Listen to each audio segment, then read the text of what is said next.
Football is back, and so is winning season at MyBookie. Use promo code Gators at mybookie.ag to claim your deposit bonus, and for a limited time, get a free chip to use in the MyBookie casino. Bet anything, anytime, anywhere with MyBookie. And Gators Breakdown is proud to partner with America's #1 meal kit, HelloFresh. Go to hellofresh.com/Gators50. Use code Gators50 for 50% off plus free shipping.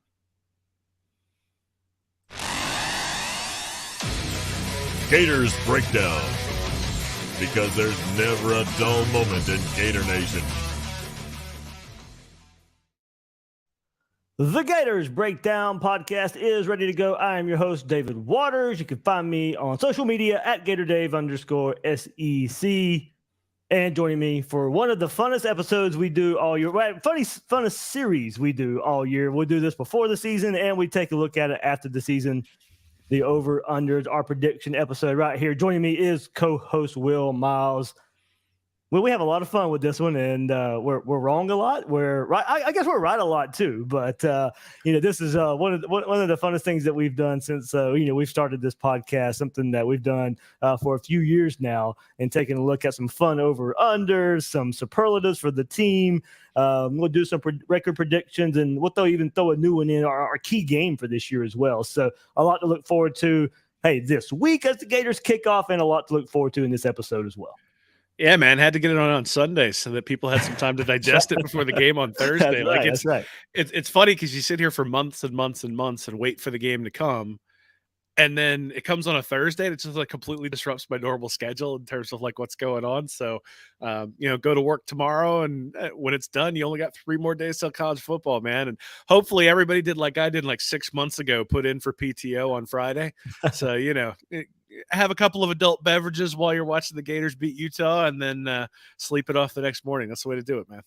That's right. Won't spend too much time on it. Everybody stay kind of alert out there for the storm coming in the state of Florida. Looks like it's going to be a fast, intense storm. Hopefully it won't get too bad here in the state, but everybody, kind of just heed the warnings and do everything you can to stay safe, hopefully in the coming days, and we can all enjoy some football together on Thursday. But yeah, plenty to get into on this episode right here of Gators Breakdown. But heck, before we do, everybody hit that like button. Subscribe to Gators Breakdown if you haven't done so yet. But smash that like button, everybody watching us live on YouTube right now. Thank you, as Will said, joining us on a Sunday night. As he said, the schedule kind of changes this week with the game being on Thursday night. So glad everybody could hop in here on a Sunday night with us. A little bit of change, of course. And then right now, also, just in case you missed it, gatorsbreakdown.com. Announced it earlier today. Seth Varnador is going to be a contributor this season for gatorsbreakdown.com. You can check out his deep dive into the Utah offense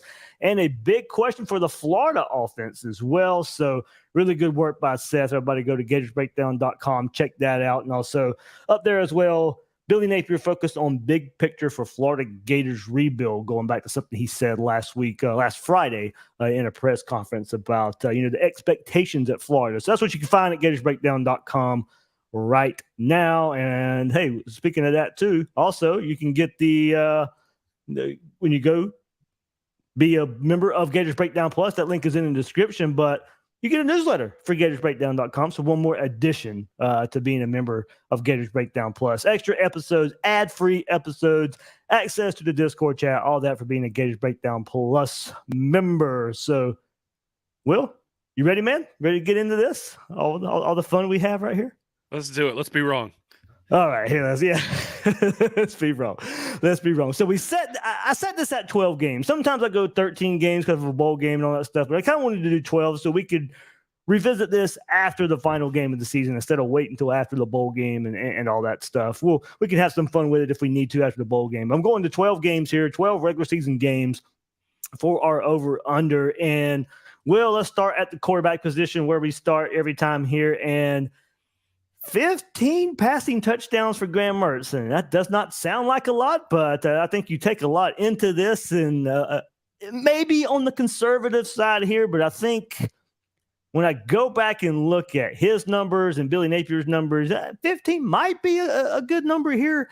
You didn't fight me back too hard on some of these, so hopefully the over under number was pretty good for this. But I'm going over the 15 touchdowns for Graham Mertz. And I want to go through Billy Napier's history one more time. I know we did this a little bit last year as well, but Andre Nunez in Napier's first season at Louisiana, he had 20 touchdown passes in his first season. Levi Lewis, 26 in his first season, 19 and 11 games in 2020. And then he had 20 touchdowns in 21. And then we go to Anthony Richardson last year. He only had 17 last season. Before we think this is too conservative, Mertz in 13 games in 2021 had only 10, only 10 passing touchdowns for Graham Mertz in 2021. Last season in 12 games, he had 19, so he would have hit the over 15 last year at Wisconsin. So I do think 15 numbers are a pretty good place here, kind of going back to Billy Napier's first season with a new quarterback in his first season at Louisiana. Mertz only hitting 13 in 2021. Richardson only 17 last year. 15 I thought was a little conservative, but when I go back and look at it, it might be a good number. I am going to go over. I'm looking at that. I think I'm looking at least 17, 18 from Mertz. Yeah, I mean, I'm going way over here. Okay. Okay. So, you mentioned he had 19 for Wisconsin last year. He wasn't very good for Wisconsin. They were also 89th in red zone efficiency last year, and a lot of that has to do with the fact that first down and second down, they weren't really able to run very much there at Wisconsin last year. He's going to have a much better running game this year. I think the little screens are going to be his friend in the red zone, and despite some of his limitations, I think a lot of the I have an expectation that the running game is going to open up some throws, right? That he's going to get some touchdowns because teams start loading up against the run game, and all of a sudden play action, you can trust him in the little short game stuff that's going to get some touchdowns. The other thing is, I think they're going to play him quite a bit in those 2 games early on against the Cupcakes. I think there's going to be a desire to, 1, ingratiate Mertz with the fan base, and 2, really sort of give him confidence heading into the teeth of the schedule in those first 4 games. So I think he probably gets at least 6 touchdowns when you got those 2 Cupcakes. And if you got 6 touchdown passes in 2, then you only need 9 more for the entire season. So you're going Felipe Franks, Charleston Southern 2018 route there. Pretty much. That's what I'm thinking. I mean, look, Dan Mullen did it, right? He came in, he said, Felipe Franks needs some confidence. I'm going to go out there and get that guy chucking the ball all over the place. And hey, he won't do it the rest of the year, but he'll do it in this one. And so I think, obviously he's going to have to play the entire season probably to get up over 15 passing touchdowns. But, I just don't see a world where teams don't try to load up against the running game in the red zone against Florida, which means Mertz is going to have to fit the ball in there. And I think he's going to do that. All right, everybody, I see the comment. I meant to say this before. I know I told everybody to like. I know I told everybody to subscribe.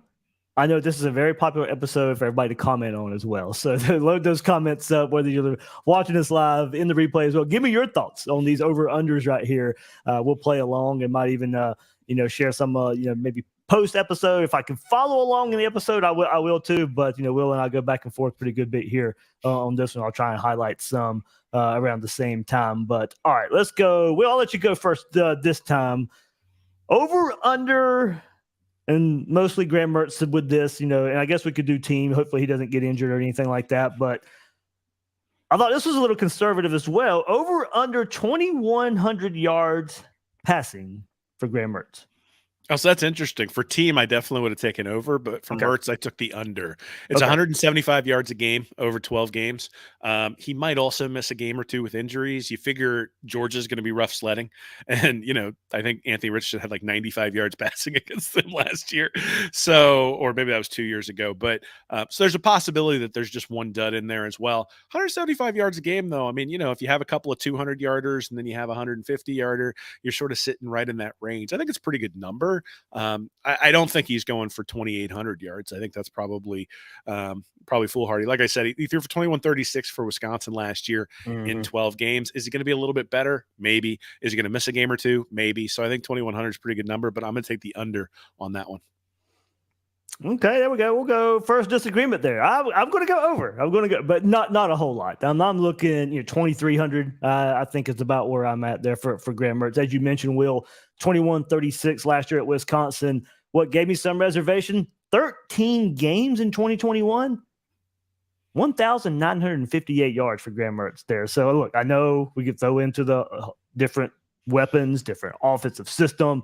Anthony Richardson last year, 25-49. So, pretty good over there in his 12 games for Florida. Remember, he didn't play in the bowl game there. So he certainly the over. So it does, beg the question, how much will Florida lean on the run game? How much will Florida have to lean on the run game, which will probably go into some of our running back numbers here coming up. But, I do think for Mertz, I'll go over 2,100, not way over, and maybe even really on. I thought it was a pretty good number there too. I did fight back and forth with this one, mainly because of Graham Mertz's numbers as well at Wisconsin, where he barely hit the over and then under in 2021. That was in 13 games with one extra game that I'm throwing in right here. So I'll go right over there for Graham Mertz. So both of us were looking at the quarterback, took the over for touchdowns for 15, Will on the under for 2,100 yards passing, over for me.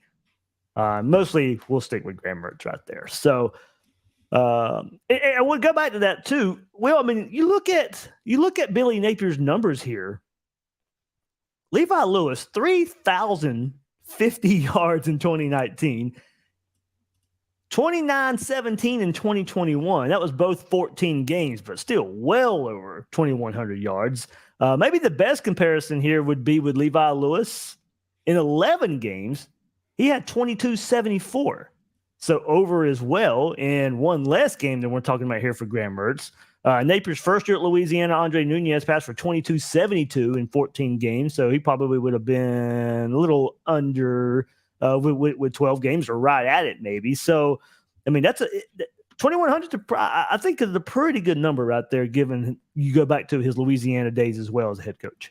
So you don't give me odds on this stuff, which maybe changes stuff, right? Like if it was under 2,100, but I had to pay a giant vig to do that, then maybe I'd say, no, I'm not going to. But really, to me, this is a hedge. I think 15 passing touchdowns is something that he could get in 6, 7, 8 games. I think, and even, Florida might be struggling and they might decide to make a change at quarterback, even if he's thrown for 15 touchdowns. I think 2,100 yards passing, taking the under there sort of gets you to that point where, hey, if he misses a game or two with injuries, or if Florida decides to make a change, then you get that part of the under as well, beyond just the fact that if he goes out there and it's just sort of ho-hum, right? So I think there's, you could also say, and I mean, I know I said that he's going to get the 6 touchdowns versus the 2 cupcakes, but that's also the time that you get a guy like Max Brown or the walk-on, I can't remember his name, that everybody's raving about in there. Get him some time in those cupcake games, and maybe at that point you just go, look, Mertz is a redshirt junior, and he doesn't need those sort of numbers. I think there's a lot of different reasons you could take under on the 2,100 yards passing. It's also possible we could be wrong on both of these. On both of these, right? So I'm at least I'm hedging. If you gave me odds, I'd take whichever one gave me better odds on each of them, probably. Okay, maybe next year, over, under, and odds with it. So we'll see how that works out. Got to make the gimmick better every year. There you go. Man, this one's tough. Will, this one's really tough. We'll move to the running game right here. Move off of quarterback and Graham Mertz right here, but. Over under average 200 yards rushing, 200.2 last year for the Gators. That was including Montrell Johnson, Trevor Etienne, Anthony Richardson, and now not as mobile a quarterback, not as athletic as a quarterback, probably leaning on the run game. Cam Carroll is now out as well.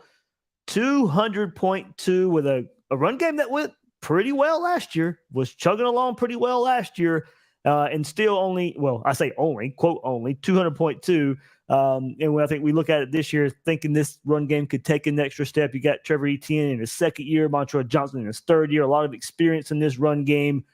200 rush over under right here, 200 yards rushing over under.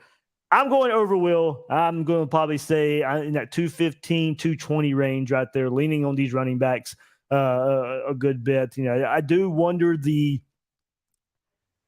how much this offense does change a bit.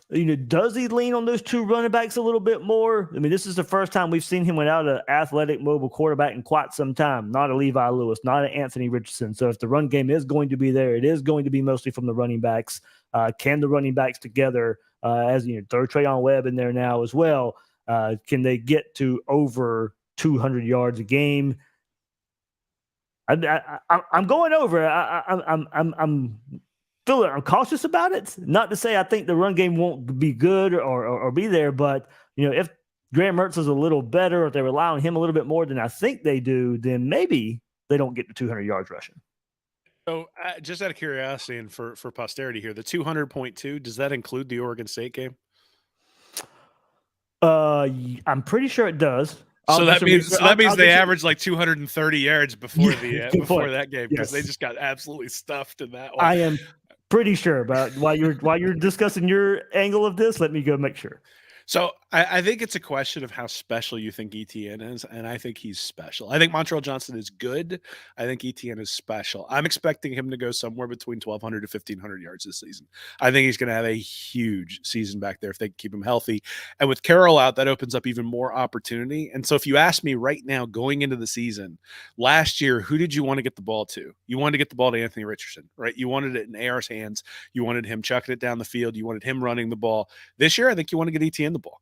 And whether that's handing the ball off to him, whether that's screen passes, whether that's dump off passes when the defense plays man to man and you have an opportunity to get him out in space, heck, whether it's, and this doesn't count towards the rushing yards, but whether it's having him return kicks, right? They are going to find many different ways to get ETN the ball, because he's the most dynamic player that they have, I think, right now on the field. Now, maybe one of those freshman wide receivers will give him a run for his money on that. But I think he's special. I think we saw how special he was on some of those runs where, he was able to make guys miss and turn, a 2-yard run into a 9-yard run.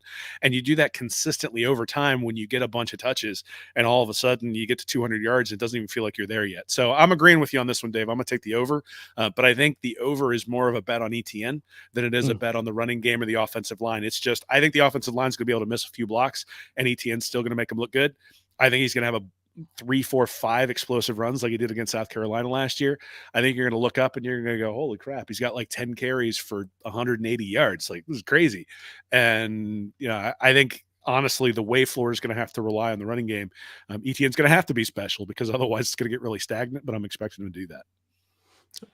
Yeah, well, that 200.2 was 13 games, by the way. So as you said, that average was a little higher up there before the Oregon State debacle as far as that game goes. So, all right. This one was pretty interesting, and this is any running back, so mainly Montreal Johnson, Trevor Etienne's who we're talking about here. Over under 13 carries a game. No running back did that last year. Johnson had about 9 with 115 total carries. Etienne also had about 9 on 118 total carries. So, Will, I'll start with you again right here. Will Montreal Johnson or Trevor Etienne? I don't think we see Trayon Webb getting more than either of those two guys, unless some, forbid an injury happen here. But with either one of those guys, I set the over-under at 13. Do you think either one of those guys will have more than 13 carries a game? I think both of them might, but I'm definitely thinking ETN's going to. You can't say what I said in the last section without saying, hey, this guy's going to get a bunch of carries. And look, I don't think that means you got to give him 32 carries a game or anything like that. Right. But 20 carries for a guy who, has the possibility of putting up 1,000+ yard season, I think is absolutely reasonable. And, this is going to be a team that's going to have to wear down the opposing defense and then sort of stick it to them in the fourth quarter. I don't think this is a team that's going to win a bunch of games 45-7 or even, 45-38. I think this is going to be a team that's going to want to win games 27-21, 24-17, that sort of thing. And if that's the case, then you're going to give the ball to ETN. And so I suspect he's going to get way more than 13 carries a game. I think like 17, 18, 19. Now, maybe he gets like 2 carries against the Cupcakes and that drives the average down. But, I'm not sure they're going to have the ability to do that, right? I think they're just going to have to rely on these guys. And because their offense isn't going to be really explosive, that they're going to have to rely on those running backs quite a bit. Well, I'd be interested to know. I'll bring this up to you. Maybe you can come back around. Does Cam Carroll being out change how you thought about this at all? For me, it does.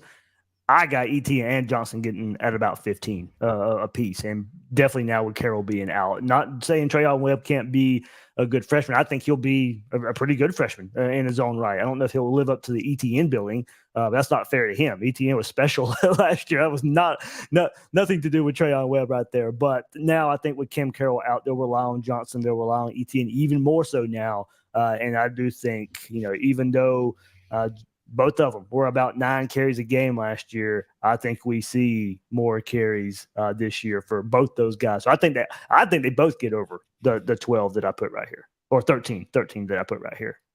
I mean, I think Carroll changes the dynamic just because you're like, I mean, I actually think the dynamic it may change is that once they figure out that ETN's their offense, they're going to take him off of kick returns. But I think the reality is that there's just not enough balls to go around, or there might not have been enough balls to go around with Carroll back there. And now you're sitting there with those two guys you're going to rely on. Is Webb going to get some carries? Absolutely, especially when they're up and when they have opportunities. But again, I don't think you can take your best playmaker off the field. And in terms of like who makes guys miss in space, ETN's the only guy who's shown that thus far. Now, again, there might be some other guys who show that, but Johnson is, hey, foot in the ground, head straight up. When there's an opening, he's going to break a big one. And I'm glad he's on the team. I think he's a good player. But I just look at ETN, and I think I would have even taken ETN to have over 13 carries just because of what I think of him as a player.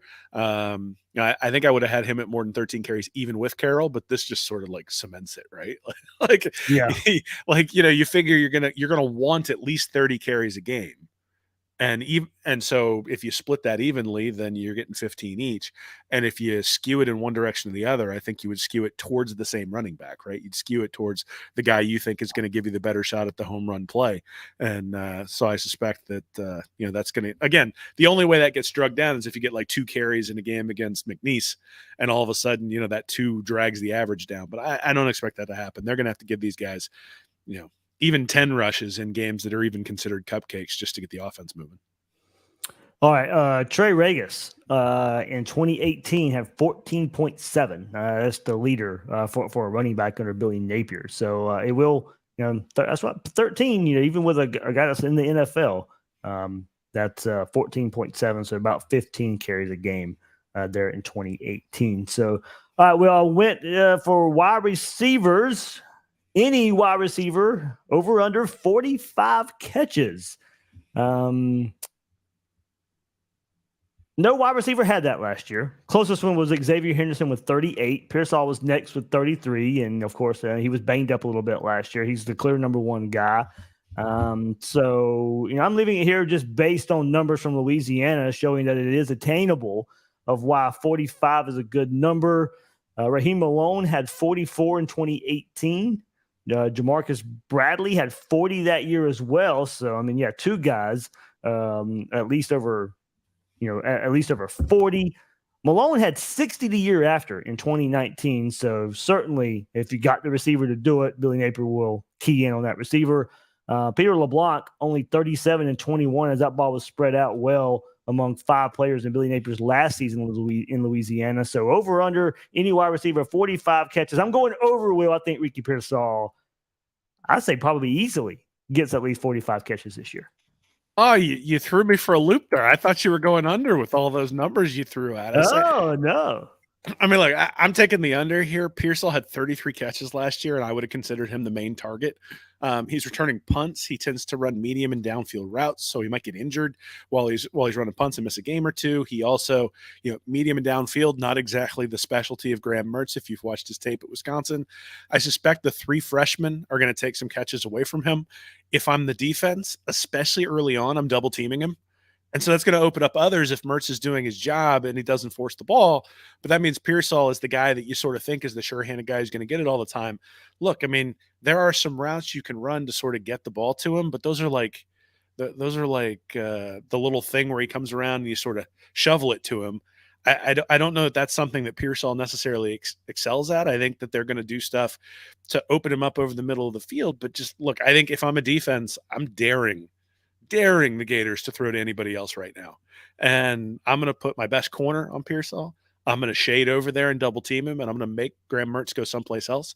And until he proves that he can, I'm not going to come off of that. And so Mertz is going to make or break Pearsall's season. If Mertz comes off early in the Utah game and is able to get the ball to all the other guys as opposed to Pearsall and sort of loosens it up, then maybe Pearsall gets this. But I think it's going to be a long haul. I think 45 catches is a lot to ask from any wide receiver in this particular offense. So I'm going to take the under. All right, there we go. Hey, we're going not agreeing a lot here or with all this. So this would be fun at the end of the year when we come back together with this one. Yeah, I've learned to mark down what you said because last year I didn't mark down what you had put down. So now I've got to mark it down in my notes here, what I had and what you had. That way we can. It's like the end of the year. I always go back and look and see how I did against like picking the games. I do really well straight up, but against the spread the last 2 years, I've just been 500. So well, it's not like I can lie about it. This episode lives the whole time. So yeah, but nobody goes back and listens to this afterwards. Maybe a couple of people who just want to torment us, but that's about it. Let's see. Let's keep it going right here on offense, Will. Offense, over under 30 points per game. Last year, a year ago, went with 35 points per game. The number was not even 30, Will. 29.5 points per game for the Gators last season.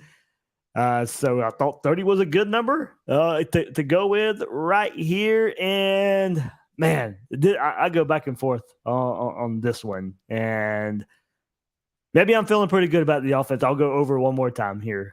Maybe I'm feeling optimistic about where this is headed, but not by a whole lot. 30, 32 points per game right here for this offense. I do wonder, and we saw it this past weekend with the week 0 games.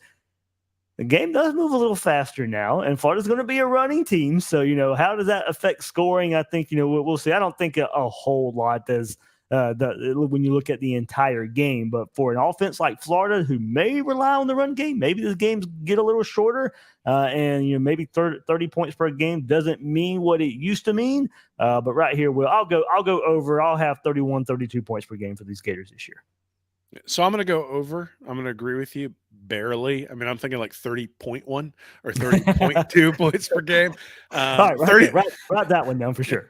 30 points per game would have been 44th last year. But when you look at Florida, their yards per play, they were ranked 29th. That typically sort of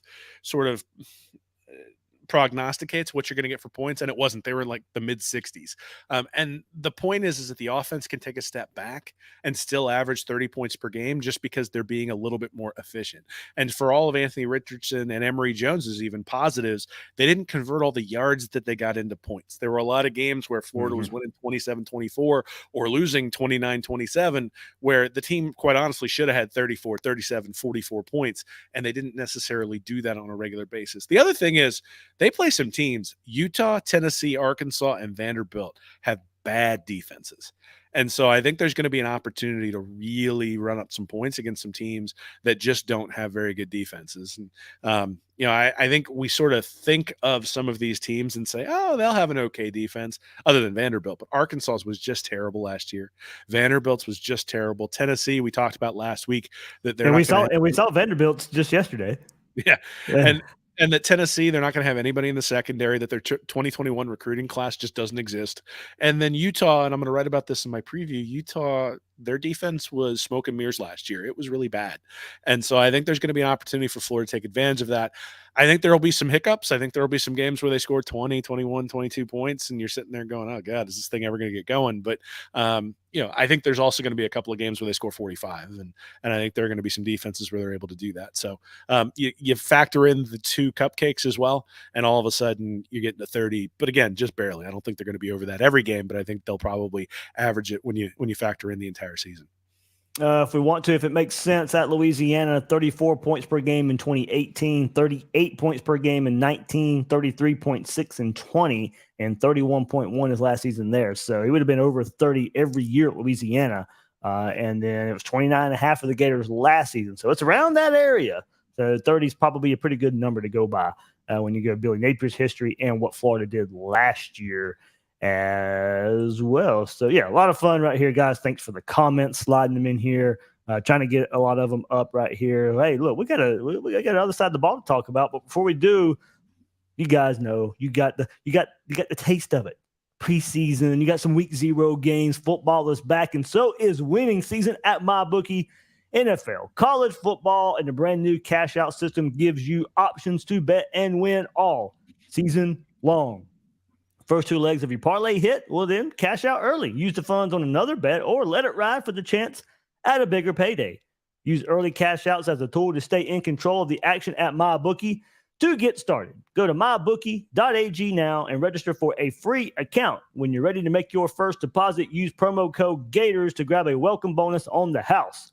That's promo code Gators to claim your deposit bonus for a limited time and get a free chip to use in the MyBookie casino.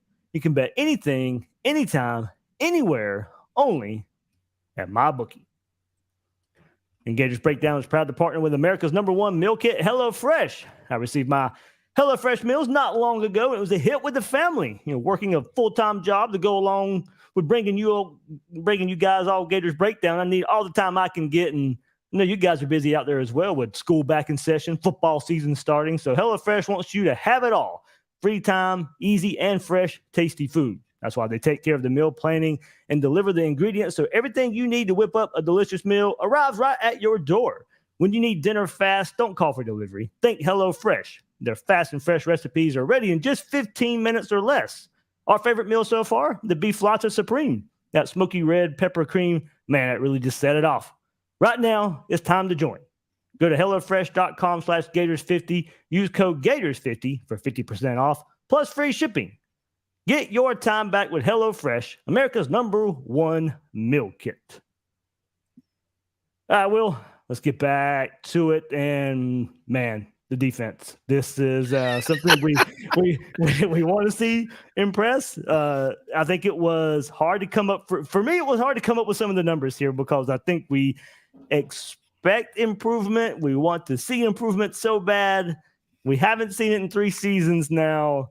If you expect improvement, where should we set the numbers? So maybe I said them right.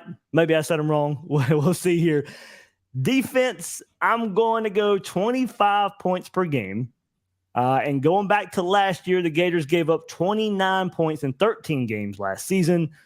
25th gets the team around 50th ranked in defensive points per game. So, if we go back, Austin Armstrong a little bit as well, and given his history, his first year at Southern Miss, 30.5 points per game. That was good for 88, but then raised it up in 2022, his last season there, down to 24.7. That was good for 44th in the country last year.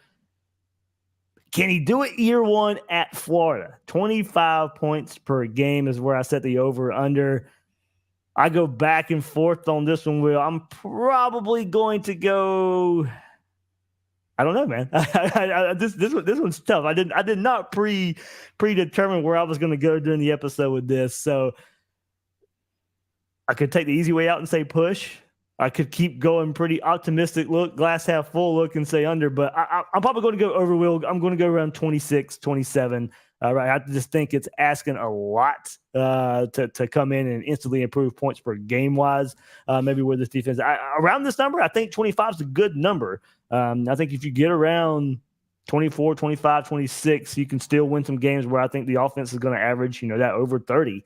But Gators last year gave up 29 points. We expected immediate improvement with Patrick Toney coming away from Todd Grantham. We didn't get it, but I'll go just a hair over here, unfortunately, for the Gators defense. Yeah, so I went over barely for the offense. I'm going over barely for the defense on the 25 points per game. Like you said, 25 points per game, that would have been 47th last year. Mm-hmm. I think the D takes a step forward. I just don't think they come that far. I think there isn't really any reason that I have to believe that the defense is going to be locked down.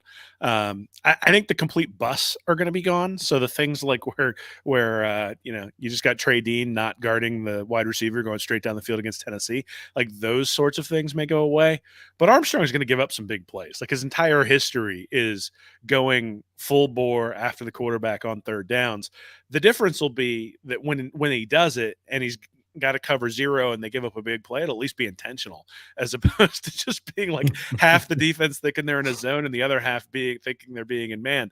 I think there's going to be some shootouts. I think there will be some opportunities here I'm not sure that Florida's going to win those shootouts. I said earlier, I didn't think they were going to win the shootouts. I think they'll probably get into a couple of them though. And the question will be, turnovers and all those sorts of things. But now I think if he ends up at like 22, 23 points per game, I mean, Armstrong's could be a head coach next year, given what we saw last year. So I think they take a step. I think they take a step, but I think it's just a step. And so, sitting there in the 25.5, 26 points per game, I think that probably puts you right around where this is probably going to be. All right, well, let's keep it going. And one we used to have a lot of fun with old defensive coordinator Todd Grantham a little bit. And hey, we're going to go back to 30 sacks. Went last year just because of coming off of Todd Grantham. Florida was still able to get to the quarterback a good bit, but in last year, I did say 37 was the over-under last year, and man, Florida was nowhere even close to it last year. I think it was the first time I had got it wrong because I think we had been able to just bank on it for a Florida defense. I didn't think that was going to go away when we thought the defense would improve with Todd Grantham going away, but it did not. Florida only had 23 last year, way off on that. So it picked it over. So I think 30 is a good number here, and I'll go over, Will. I'll go over on the 30 sacks, given Austin Armstrong's aggressive personality, the move of, Princely there at the edge spot and a little experience, him coming off of a pretty good end of season last year as well. I like some of the Pyburn coming up as a young option as well to get to the quarterback. We've heard all spring they've kind of been living in the backfield. Therefore, so I'm going to say over under 30 sacks. I'm going with over. I'm going way over. I think, you mentioned 37 used to, like, the funny part is if you look back over the last 3 or 4 years, I think you started out at like 32 and Florida had like 40 sacks. So you moved it to 34 the next year. They had 40 sacks. Then you moved to 37 and all of a sudden the bottom fell out. Southern Miss had 3.3 sacks per game last year. UF only had 1.8. So right in the middle would be 31 sacks if you took an average of those two. I think Princely Human-Melan's going to take a big step forward on the defense. I think he's going to be asked to drop into coverage less often.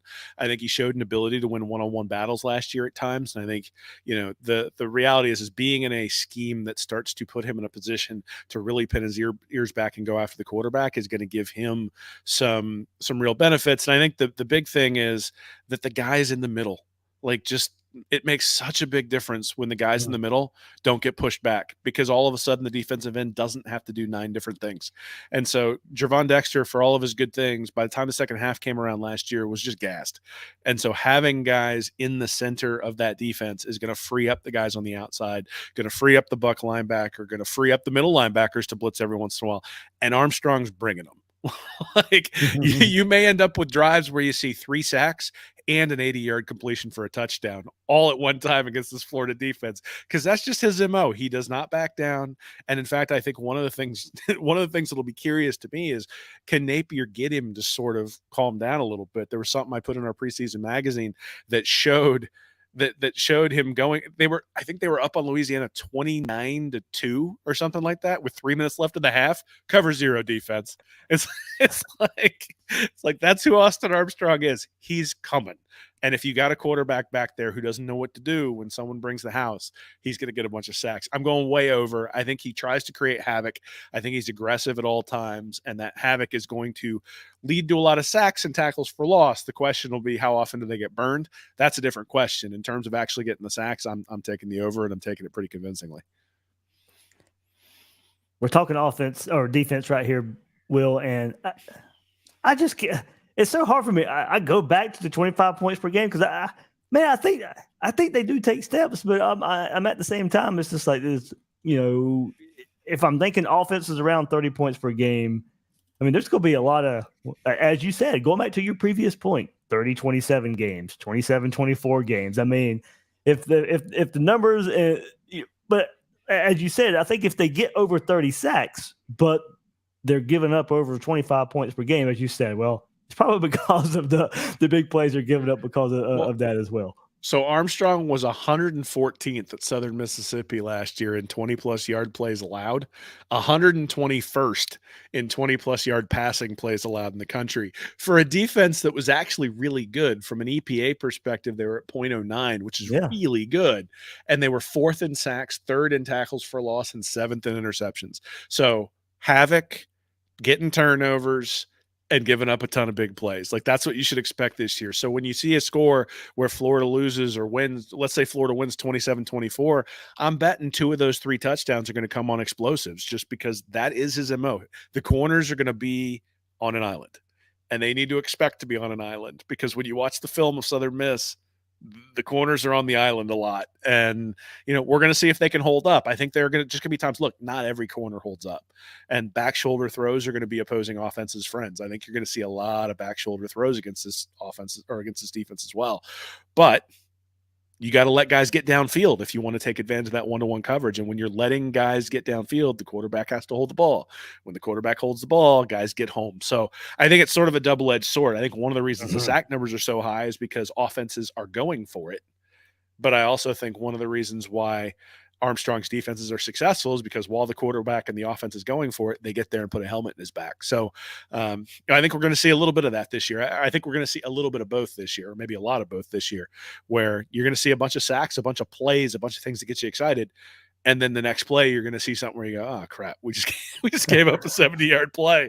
And we're just going to have to live with it, right? Like, that's who he is. So it's going to be the good and the bad with Austin Armstrong, and we're going to have to live with it because he's ultra, ultra aggressive. Yeah, we say that's who he is, and I tend to agree with you. I do wonder if it changes a bit because of what he does have at Florida. I mean, say he does have a front four that just dominates, and he doesn't have to bring 5, 6 guys, and he can let those guys play more in coverage as well. More of the simulated pressures and all that good stuff where, it's 4 guys. You just don't know the 4 that are coming. I do wonder if he felt the need to have to do it at Southern Miss to kind of stay in those games and maybe make up for a lack of defensive talent. And don't get me wrong, the talent equivalency there, it's still kind of, their Southern Miss is compared in talent to all the teams that they play, just like Florida and the teams that they play. So he may stick with that, but I do wonder with an increase in talent and maybe athleticism that he has with the Florida defense, that maybe he doesn't have to be as aggressive. And I do wonder if it changes his mindset a little bit. Maybe, but was Florida all that good at preventing big plays last year either? No, right. Right. So, I mean, again, you sort of got to go with what we think Florida has. And, you've got Kamari Wilson and Miguel Mitchell stepping into the safety position really for the first time. Maybe you've got RJ Moten in there as well. But again, you've got brand new safeties. You're going to have somebody coming in, either Kimber or Devin Moore on the other side of Jason Marshall as a brand new corner on the other side. So I look at it. And throwing Castell as well as a true freshman who's apparently turning heads at safety as well. But going to your point, new defense, inexperienced. Exactly. Well, and so I sort of go back to if you're bringing in new guys and you're trying to get them to be able to understand the scheme and understand what you're trying to do, man's easier than zone, especially if you're playing like match quarters type stuff where guys have to know when guys flash in and out of their zones and those sorts of things. So, you just say bump and run, man to man, run with him, use your athletic ability. That's a lot easier to teach. It's a lot easier to get guys to do effectively. And quite honestly, I think in most cases, Florida's probably going to have an athletic advantage on the outside. Maybe not when you play Georgia, maybe not when you play LSU, but for the rest of the year, Florida should have just as good athletes out there on the outside as anybody else. And so with that being the case, I'd sit there and say, if my corners are going to be out there, maybe I have a deep safety, but do I need 2 deep safeties if I'm doing that? But then it comes back to the running game, right? So, and it goes back to those guys in the middle. I mean, all year long, I've been saying, all offseason long, I've been saying Cam Jackson, Caleb Banks,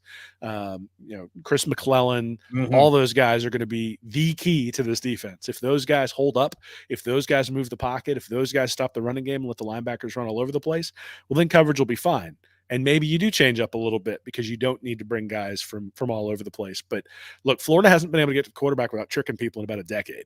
And until that change, well, I guess since John Grenard was there. So until that changes, until you've got a guy who can just one-on-one on the outside, get around the edge, you're going to have to blitz. I think Armstrong is going to do that early. And even if he doesn't, right, in terms of this one, the over-under, where we're talking 30 total sacks, if he's got a guy on the edge who's beating him front four, they're going to get to their 30 sacks, regardless of whether Armstrong dials it back a little bit. Maybe we should have went over under Princely Human Miel and 3 interceptions. Oh my God! If he's in coverage, I'm just going to throw something. He did have a pick in the scrimmage when, but it was a deflection off of Cam Jackson, and he picks it off. So, yeah. Oh, I have no problem. I have no problem with Human Mealing going the other way, like jumping up, deflecting it, intercepting it, that sort of stuff. But if he's out in the flat playing something like they had Antoine Powell-Ryland last year against Tennessee, so one of my colleagues at work made me an orange and blue. It's a bomb, like a little knitted bomb, and it's got a big F on it.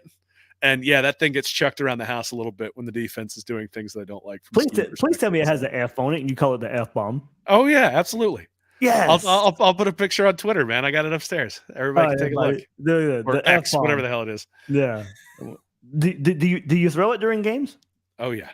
Yeah. Oh, we got to market this. The F bomb. Well, there you go, man. I'm wearing the shirt now, so we got to get the rights from Florida to put this F on it. But we're going to put out the F bomb, and hopefully we don't have to use it a whole lot. Hey, a new one, but we probably should have been doing this the whole time anyway. But we would have been epic fails with Todd Grantham for this one. But it was not pretty last year either for the Florida defense. And we're going to go over under for a rank for third down conversions. I'm going to go over under 60th. That will be the ranking we go with right here. Florida ranked 129th last season, giving up near 50%. So this is percentage that we're going by right here, but going by percentage ranking. And Florida ranked 129th last year. Let me find the graphic again. I'll throw it back up for Austin Armstrong. It was 37.8% last year. That was good for 54th in the country. So I'm asking if Florida can get to 60th. Will, I should go first. Yeah, I think they're going to get it. I think they will be, I guess under 60th. Correct. Yeah, I know what you're saying. Yeah. So I think so. I think just like I think the feast or famine is going to be interesting for everybody to watch, I think the feast or famine is going to make bad quarterbacks look bad. Mm-hmm. And what that really amounts to is guys are going to rush. You get them in 3rd and 10s, and all of a sudden you get the ball a little out, even though the guy's open. You launch it over his head. You don't wait for a guy to come open over the middle because you're worried about who might be coming there. If you've got 37, 38 sacks, and I'm taking the way over on that again, you're getting happy feet back there as a quarterback. And I also think that after a couple of sacks, you're going to have a bunch of things where like you run a draw on 3rd and 14, 3rd and 15. And Florida's able to actually make the stop this year when a draw is run on 3rd and 18. So I think they're going to get more stops than they have in the past. I don't think third down is going to be necessarily just this like giant thing that we worry about the entire game, that we dread the entire game. I don't think this defense is going to be lights out, but I think what's going to improve is that they are going to make the quarterback uncomfortable. Making the quarterback uncomfortable will make their third down conversions better, and they'll be able to get more stops. If we go back to one more time, Southern Miss in 2020 was ranked 119th. Austin Armstrong comes in 2021. They raised all the way up to 69th. So, I thought 60 was a good one as well. Yeah, I'm going to go under as well. Florida will be better than 60th in the country when it comes to third down conversions. Nowhere near 50% like we saw last year and under previous regime as well. So, all right, here's some fun ones. There we go. Over unders right there. We'll take a peek at those numbers wise, how right, wrong we were on those. But now we get to have a little more fun when we go player specific right here. And ultimate game changer. Usually we just do one. I decided to do offense and defense this year just to kind of change it up just a bit. Ultimate game changer on offense. Well, is it just as easy as Trevor Etienne for you? I think it is for me as well. The big run versus South Carolina last year, immediate. I do think Of course, you could probably go freshman receiver, but we haven't seen it yet. I will go more proven here, ultimate game changer. I'm ready to see what he does in his second year. Just the growth of him. He says he wants to be better as a pass blocker, learning how to do that part of the game. So he's on the field a little bit more as well. Bigger, faster, stronger in year two. Another year in the weight room, strength and conditioning here for the Gators for Trevor Etienne. Yeah, I think if you want to label somebody who you've seen do it and who can get better in his second season, who will be the ultimate game changer for the Gators, I think we got to go Trevor Etienne. I'll go Trevor Etienne. Well, I have Etienne too for a couple of different reasons. One is that most of the time, guys who make freshman all SEC teams immediately make a jump and become elite SEC players. And so the guys you're really looking for at Florida for that are Etienne and Shamar James. Those are the guys who made the freshman all SEC teams. And those are the guys that you should probably expect jumps from this year. Look, Etienne was good last year. I think he averaged more than 6 yards a rush. He's going to be great this year if he can stay healthy. Again, I just look at it and I say, he's going to get way more chances. And that 80-yard run against South Carolina, like the sea only parts every once in a while on those sorts of things, right? And I'll be honest, he probably should have taken that run where he fumbled against Utah last year to the house as well, except that he got knocked on the side, fumbled the ball, and hopefully learned something from that as well. We didn't see many fumbles from him the rest of the year, but there were a few opportunities for him to take the ball to the house, and he was able to do it when those opened up. I think this year he's going to get more opportunities to do that just because he's going to get more overall opportunities.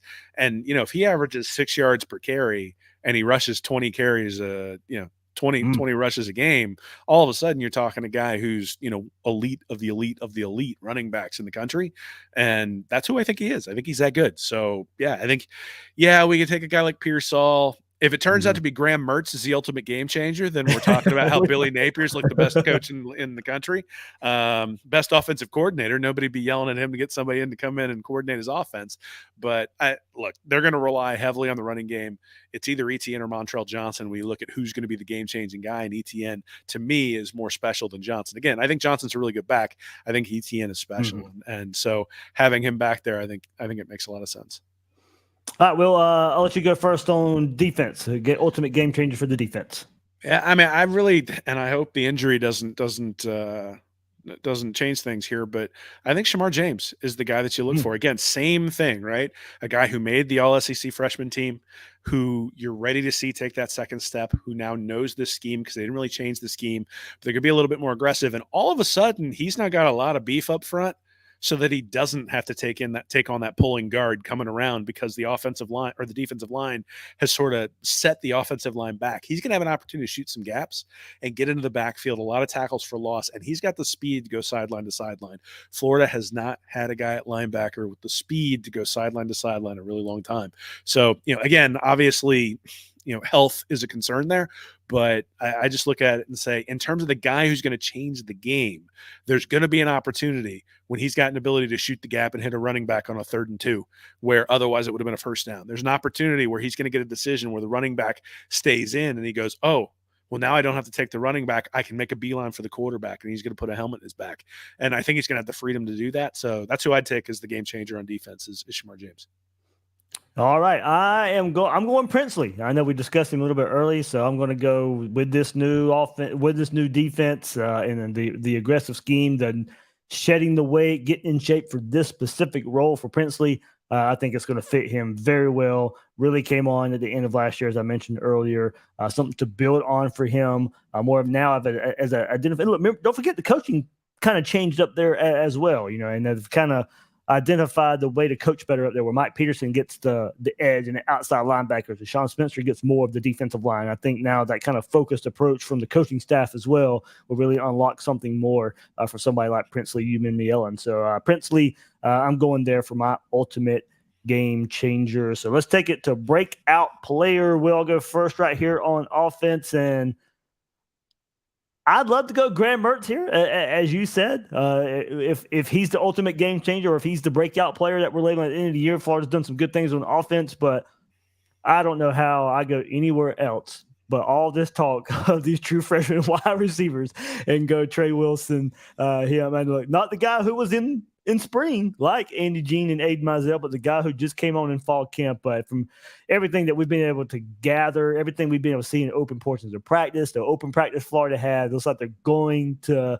find ways to get him the ball. I think an element of surprise against Utah, I think will kind of be apparent for somebody like him as well. I think we'll know early and often that he can probably be the guy who lives up to this potential. I think it's. I think we'll probably get a lot of love for this one for the breakout player being Trey Wilson. But I mean, look, Florida's got a slew of transfers. Florida not really at skill spots since Cam Carroll went down, of course. Except for Graham Mertz right here. But I'd love to go offense here, though, or offensive line here a little bit, and say somebody like Najee Harris as a true freshman going from spring, and we've heard he's been in the rotation in fall. It's kind of hard to maybe see that for an offensive lineman. Now, I think we could have said Austin Barber last year with what he was able to do. So if Najee Harris is doing something like that along the offensive line, I wouldn't be surprised if he's the guy we're talking about for breakout player at the end of the year. But I think for something we can all tangibly see pretty easy with our own eyes, I'm going Trey Wilson, wide receiver, true freshman. Yeah, so I had Wilson too, but I'm going to go, at least I had considered Wilson, but I also wrote something a couple of weeks ago about true freshman wide receivers, again for a preseason magazine, but the true freshman wide receivers don't typically catch a whole bunch of balls. They just don't. It's not the way it works. Now, obviously, these guys are going to get a chance. Everything we've heard is that these guys are going to break out. At the same time, I think it's pretty clear that Florida's going to need a second or a third wide receiver to step up. So I think that's sort of and I think if you don't think the freshmen are going to do it, then that means you're looking at Frazier's. That means you're looking at Douglas. That means you're looking at Burke. So I'm going to take Jaquavier and Frazier's. I thought he looked good last year. He made an awesome catch against Texas A&M, the one he was actually hurt on. Right. And I think he was the next guy in when Justin Shorter got hurt, right? So they had those three wide receivers. It was funny because in Dan Mullen's heyday, they'd have four wide receivers out there, and then the next drive they'd have a new four wide receivers out there, and we wonder why Kyle Pitts and Kadarius Toney were sitting on the sideline for major stretches of the game. And last year it was just the starting three, right? It was the starting three wide receivers, and nobody else broke in until they started to get hurt. And Frazier's was the first guy in. So, if I'm looking at it and I'm saying it's not going to be a freshman wide receiver because they typically don't step up and break out, then it's going to be one of these other guys. And I think Frazier showed last year that when he can stay healthy, he brings something to the offense. It's just going to be a question of can he stay healthy? But I think he's sort of primed to be able to do that. I think they thought he was the next best wide receiver they had last year, and then it just didn't work out because of the injuries, but he's going to get another opportunity this year. I'm glad you went with the receivers who have been on the roster. I was going that way a little bit too, and I'm glad I'm going Marcus Burke as a different one there, a downfield threat there for the Gators. So hey, look, we've kind of maybe pegged a few players here. If hopefully they all in some way are some breakout players there for the Gators in this offense. But I think we're all kind of basically looking at receiver here. If a player is going to break out, that is going to come from that receiver group, true freshmen or guys who just haven't had the opportunity or just haven't done so yet. Well, all this is sort of indicated, or is under the assumption to me that ETN is already broken out. Like we consider him a breakout player. We do. Now, I mean, that is the thing. I did say earlier that maybe he goes for 1,500 yards. I mean, maybe you call that a breakout if he goes for 1,500 yards because he certainly didn't do that last year. So, I think, ETN is going to be the big threat. The question is and Pearsall is going to be a solid threat. The question is, how do you get guys off of Pearsall and off of ETN? There's going to have to be other guys who step up. And again, I think Frazier's was the guy who they thought was the best wide receiver among the guys who were coming back. He was the first one to step in when there was an injury. So I'm going to think he's going to sort of be in that same stead this year. I got to give Chris Sorley a shout out here because all the love I gave Arliss Boardingham in the spring, how in the world did I not say him in this tight end spot? So, that's what we're saying. Hey, here we go again. As I just said, whether it be receivers who have been on the roster, true freshmen, and now, tight end and Boardingham as well. I mean, look, it is, there are a lot of candidates here, and hopefully that's good news for Florida. Will, I think there are multiple players we are looking at in this situation that can break out. Maybe they all in some sort of group collective way do this, and that elevates this Florida offense as a whole. Maybe there is not this one standout you have to prepare for the whole offense. You have to prepare for a slew of wide receivers. You have to prepare for a tight end that's kind of coming earth, and this running game that we just speak of as well. Maybe it's a good thing that we can kind of peg a few different players here. Yeah, I mean, look, I think a lot of people are going to get opportunities. I think the question of how much a breakout we get is all still going to go back to Mertz, right? It's going to go back to the guy who's pulling the trigger, getting them the ball, and that'll determine the size of the breakout. But look, there's going to be plenty of opportunity, just like there always is in college football, right? There's so much turnover every year.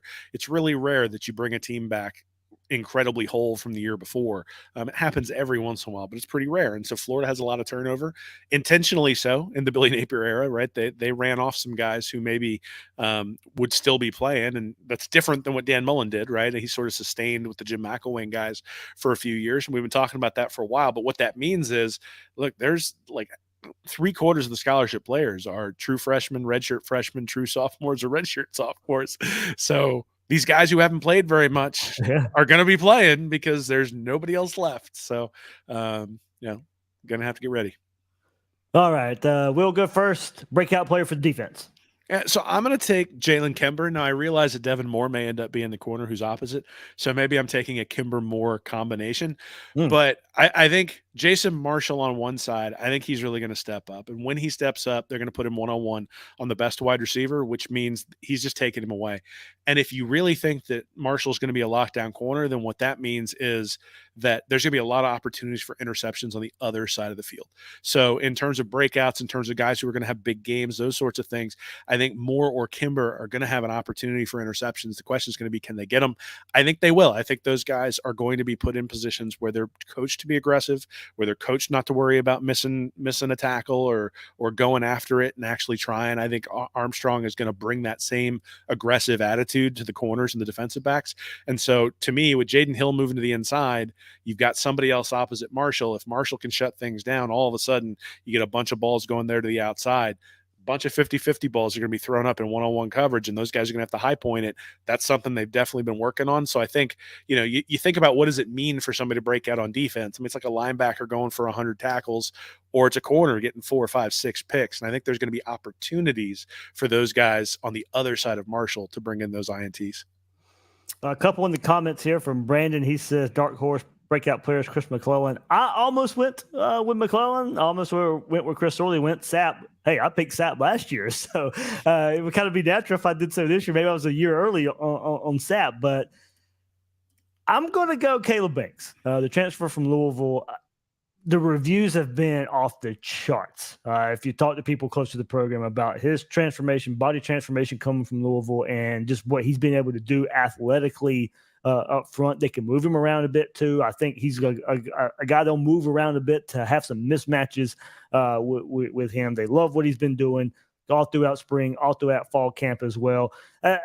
It's funny that a lot of the comments here went defensive front. I'm going defensive front as well, just because McClellan in his second year, learning from his freshman reps that he can now put together, that he's somebody I honestly really think that it could break out in his second year. Sapp, as I said, maybe I was a year too early on him. I like now his move kind of more towards the edge role as well, in that hand in the dirt defensive end. But man, I'm going Caleb Banks, transfer from Louisville. It would be a breakout. Did not play a whole lot at Louisville, and now comes to Florida to make more of his opportunity here at the bigger school. So, all right, let's keep it going. That's good for our players, the ultimate game changer and breakout player. I'll start with you again. What is your key game for the Gators in this 2023 season? I think it's Tennessee. I think they're going to be gettable. I think Milton isn't going to be as good as Hooker. I think their defense is going to struggle because the 2021 recruiting class is just missing in action. They've tried to paper it over with transfers. The games in Gainesville, we forget because Tennessee won last year. I think a lot of people forget because Tennessee won last year that Florida's won like 37 straight against them. And I'm picking UF to go to Utah and make that a really good game. And if they end up pulling out the win there, that means a 4-0 start if they get that game against Tennessee as well. The schedule's highly backloaded, which means early season wins are going to be at a premium. And you think about that. Kentucky is probably a toss-up game. Vanderbilt should be a win. South Carolina, okay. Now, I mean, if you're coming into that one, 6-0, all of a sudden the season looks really different. So to me, let's say they go out and they lose a close one to Utah and then they recover and win that one against Tennessee. They're still 3-1 going into Kentucky with a loss on the road against a top 10 team. I think you feel really good about that. Let's say they beat Utah. Well, now you're 4-0 going into Kentucky if you beat Tennessee, feeling really good about yourself. I think the Tennessee game is the fulcrum that if they lose that game, so let's say they lose to Utah and lose to Tennessee. Well, now you got 2 wins against Cupcakes, 2 losses against decent teams going in against Kentucky. That's now a must-win game. So to me, the Tennessee game is the one where everything's it's the fulcrum where everything goes. If you're going to have an over 500 season, if you're going to have a season where you're playing a good bowl game, or maybe even a special season where we don't really expect it to be, but you sort of get the momentum going, everybody gets some confidence in Mertz, the defense is playing above its head, and now you're sitting there going to the Georgia game with 1 or 2 losses, feeling like you have an opportunity to beat the Bulldogs, as opposed to what it could be if you end up starting with a loss against Utah and a loss against Tennessee. Things could fall apart pretty quickly. So to me, that game against the Vols, because it's at home, because it's early for Milton, because Milton's not going to be as good as Hooker, because the Tennessee defense doesn't really have the personnel that I think is necessary, especially on the back end, that Florida should be able to get some big plays. And it's just hard to play in the swamp. You got to win the games that are at home. Billy Napier didn't necessarily do that last year. He's going to have to do it this year. You got to win the games in the swamp when you have the opportunity. So to me, the Tennessee game is the key, and it's not particularly close for anything else. I think that's the one where if we win that Tennessee game, if Florida wins that Tennessee game, the whole season looks different. It's Kentucky for me. Since recent history has shown it's Kentucky for me. It's kind of a barometer of how Florida season will go. You go to 2018 and you lose to a good Kentucky team. So that, Florida lost to a good Kentucky team and went on to have a good season. Recent losses to Kentucky, Kentucky hasn't been as good as they were in 2018, and it's kind of signaled the type of team Florida would go on to have. The year Dan Mullen gets fired, lose to Kentucky, and that was not a great Kentucky team, and it ends up not being a great Florida team. Last year, lost to Kentucky, not a really good Kentucky team, ends up being a not really good Florida team at the same time. So I think it tells us a lot about where Florida is if whatever the result is versus Kentucky. And Will, going to your point, the games before that, Utah, okay, win or lose us at a conference. You lose to Tennessee. It is, I think, desperation mode in conference already. You can't start conference 0-2. You can, I think, get some good feelings by going on the road and beating Kentucky. You got Vanderbilt the next week. It gives a good chance if you beat Kentucky to get 2 wins in a row, get something building going into that South Carolina game.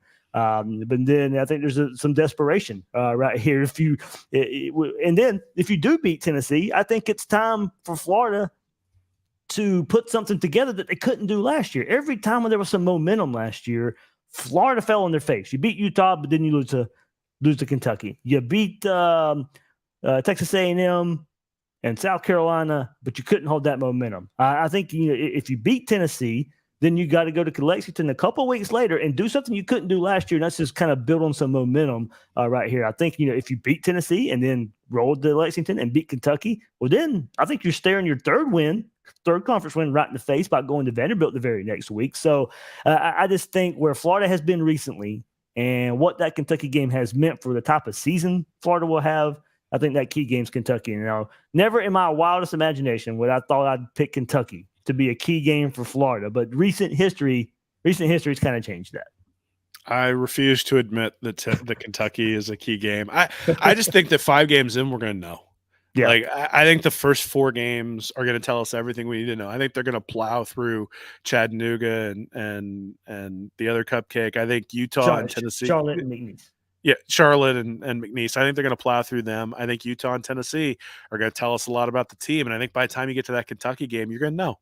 Right. And that to me is why the Tennessee game is going to tell me everything that I need to know about the 2023 Gators. I think win or lose, and maybe it's a close one, maybe they end up losing it, and that still tells me something about it. I think we are going to learn exactly what the team is in a home game against a team that's been second in the East. They've heard all the hype. They've heard people say that Billy Napier, you had Stuart Mandel saying Napier's going to get fired after this year. Yeah. You got guys picking Florida to go 3-9, all that sort of stuff. They've heard it. And the Utah game is sort of an opportunity to go out and beat a Pac-12 team. But let's be honest, nobody in the SEC really respects the Pac-12. And so to go against the team that everybody's picking second, that's saying, hey, these guys might even have a chance to win the SEC, all that sort of stuff, and to have them in your house after a close game last year, and sort of, I think that, to me, I just look at it and I say that's the fulcrum. We will know who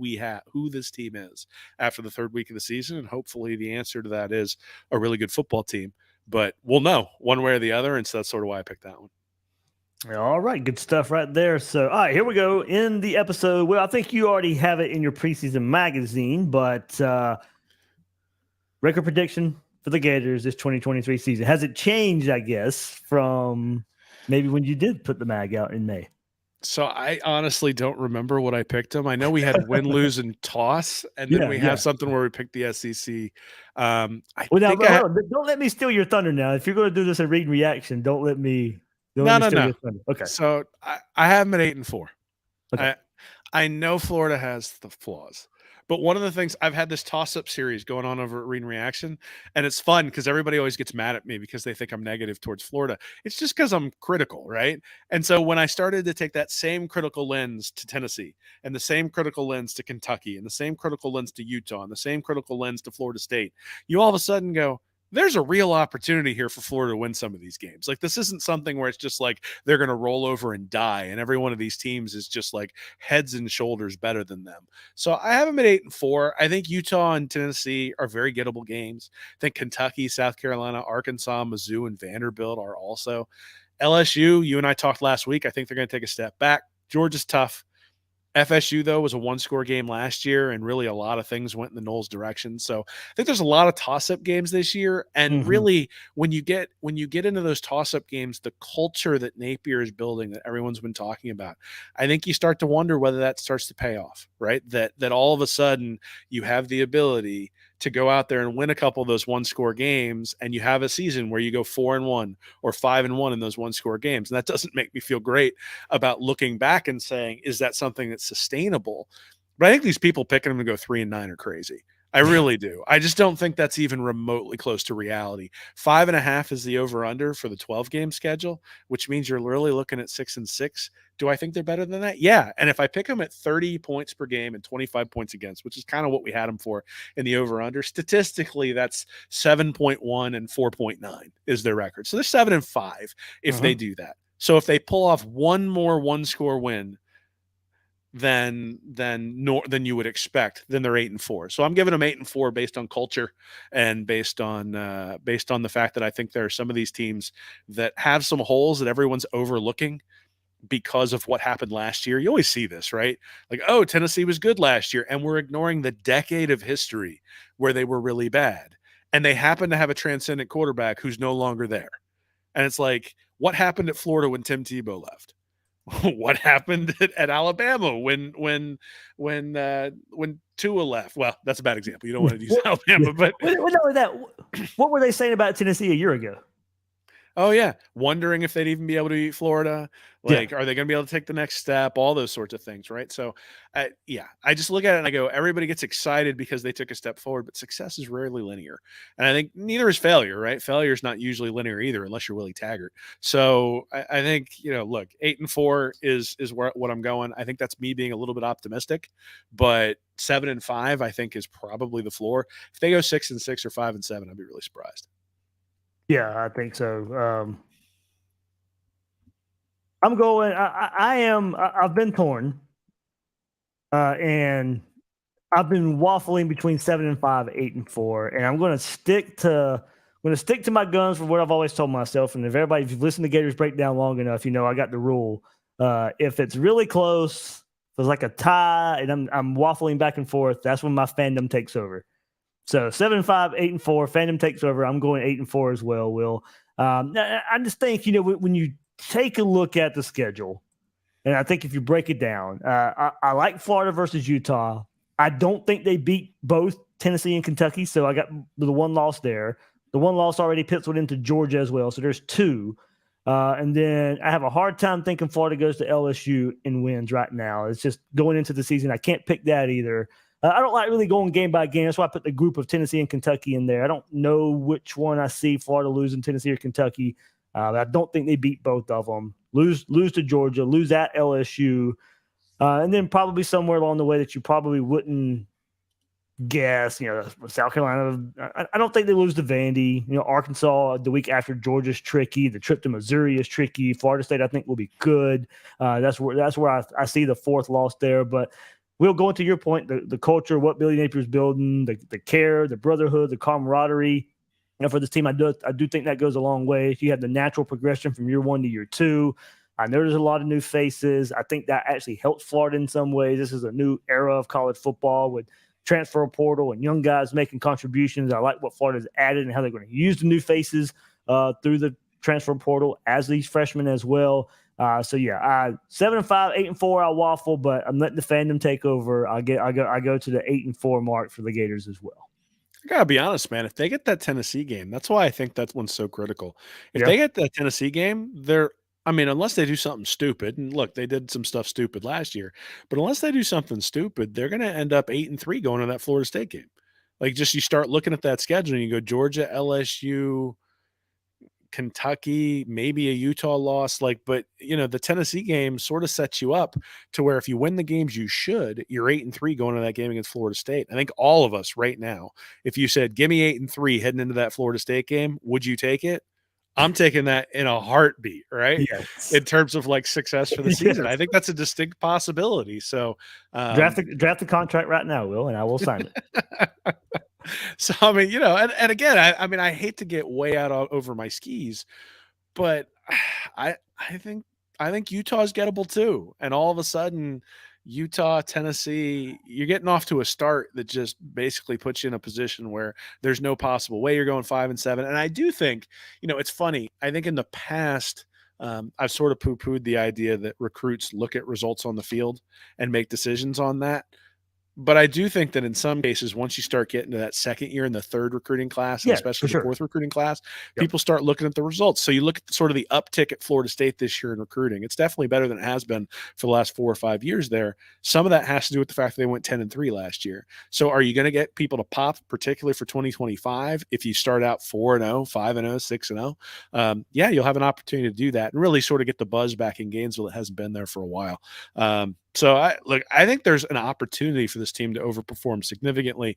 I think looking at that schedule with the 2 cupcakes early on, I think it's probably, even if they were 2-2 heading into that Kentucky game, I get that they're desperate, but you'd still sort of be sitting there going, okay, there's still an opportunity to salvage something here.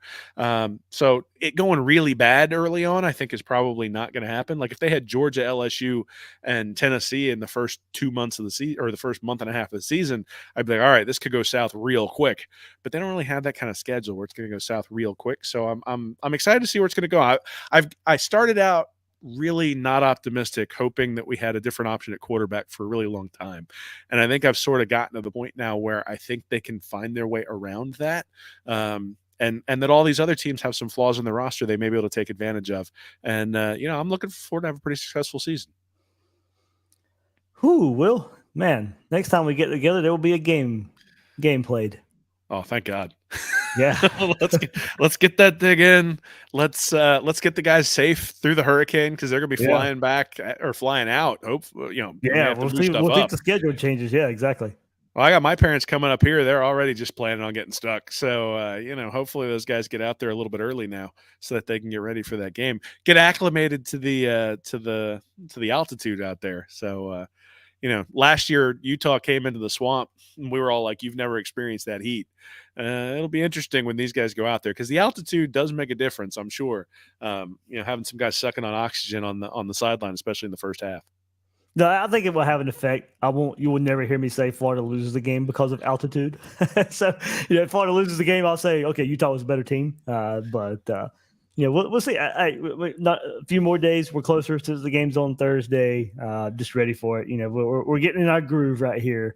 A little bit different groove with the Thursday start, but hey, we know We'll have it covered. Another episode of Utah preview this week, of course. That'll be out probably Tuesday evening, and then got to see how we're feeling. Maybe a little rehash Thursday night. Definitely by Friday for sure. But there we go. Will, we got some football this week, my friend. Yeah, man, you and me both. So toss-up series is over at Read and Reaction if you want to check it out. Also, I'll have a preview up, hoping to get that up tonight, but we'll see. And then, we do post games over there every day. So I took Friday off intentionally so I can stay up late on Thursday and get everybody a breakdown of what was going on, what went on during the game, all that sort of stuff. And our Patreon, we do a little post game afterwards, a little 15, 20 minutes, just sort of initial reactions. So you can check that out over there as well. So, yeah, man, it's gonna be a fun week. Busy season for us now coming up, but it's fun, right? It's fun. So beats the crap out of talking about recruiting in March. I'll tell you that much. Yeah, I mean, thank God for the great summer on the recruiting trail. But hey, you and I both, this is our time. This 3-4 month window right here is where we live. So Tell you, man, August 31st is Christmas. It is Christmas for people like us. Hopefully the best presents in the world this time. So yeah, I'll take a win. That'd be great. There we go. That will do it for this episode of Gators Breakdown. As well, Miles, you can find him at a site, readandreaction.com. Him and Nick Newton do a great job there. They'll have you covered this season, as well as here on Gators Breakdown. I am your host, David Waters. You can find me on social media at GatorDave_SEC. Guys and girls out there, thank you for joining us of this episode of Gators Breakdown.